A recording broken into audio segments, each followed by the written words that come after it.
बंगला पक्ष रानीगंज शाखा की ओर से रानीगंज रेलवे स्टेशन के समक्ष एक पथ सभा का आयोजन किया गया, जिसके बाद एक रैली निकाली गई जो शहर की परिक्रमा करते हुए नेताजी मोड़ पर पहुंची।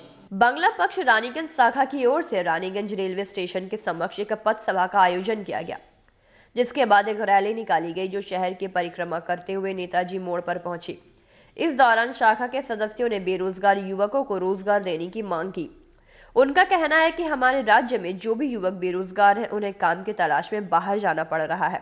उन्हें यहाँ काम नहीं दिया जा रहा है, जबकि बहुत सारे ऐसे कारखाने हैं जहां से बाहर से मजदूरों को बुलाकर काम करवाया जा रहा है, जिनमें स्थानीय युवकों को रोजगार देने की मांग को लेकर ही इस पर सभा का आयोजन किया गया। इस मौके पर संगठन के रानीगंज विधानसभा के सचिव दीपायन मुखर्जी, जिला स्तर के कार्यकर्ता सम्राट कर, केंद्रीय स्तर के कार्यकर्ता कौशिक माइती, जिला महासचिव अक्षय बंदोपाध्याय सहित अन्य सदस्यगण मुख्य रूप से उपस्थित रहे।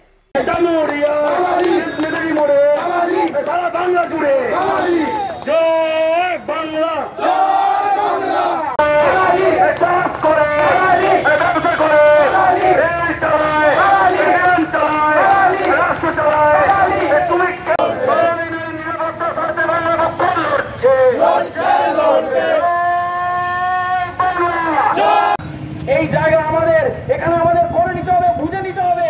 চাকরি, টেন্ডার সব কিছু বাঙালি চাই,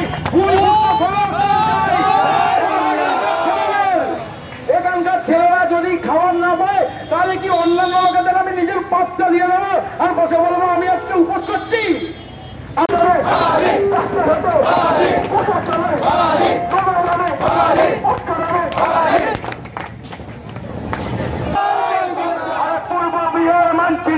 মানবো না, মানবো না, রানীগঞ্জকে পূর্ব বিহার বানানো মানছি না, মানবো না।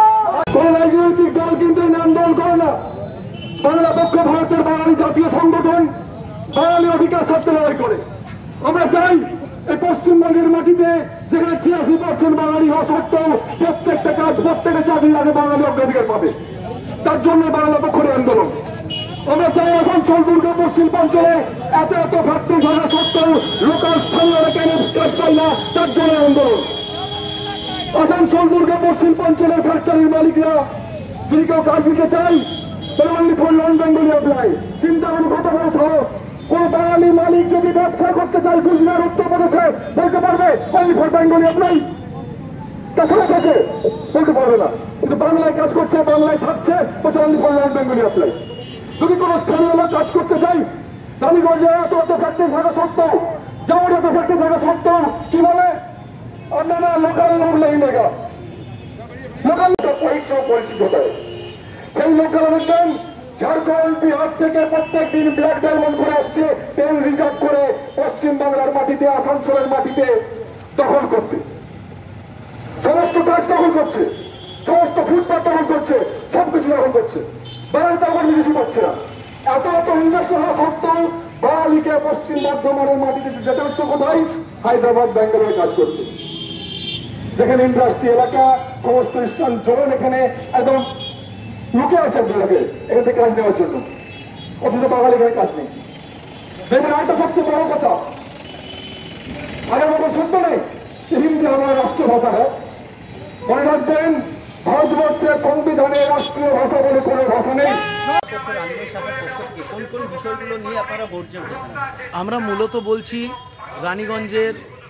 রানীগঞ্জের অঞ্চলে নয়, শুধু পশ্চিম বর্ধমানের নয়, শুধু পুরো পশ্চিমবঙ্গের ভূমিপুত্র সংরক্ষণ, ভূমি সন্তান সংরক্ষণ নীতি না, সান অফ দ্য সয়েলের রিজার্ভেশন যে অন্যান্য স্টেটে, অন্যান্য রাজ্যে যে অলরেডি চালু হয়ে গেছে, গুজরাট, কেরল, মহারাষ্ট্রে অলরেডি প্রপোজড, বিহারের অলরেডি ইলেকশনের ম্যানিফেস্টোতে ছিল।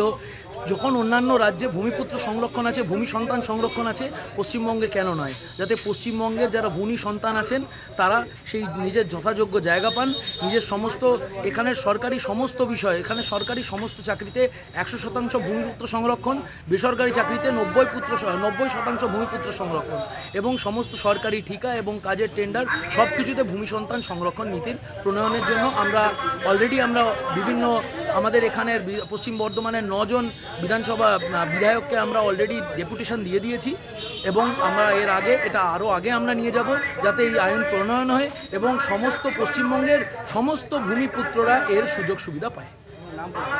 দীপায়ন মুখার্জি, রানীগঞ্জ বিধানসভা অঞ্চলের সম্পাদক, রানী বাংলা।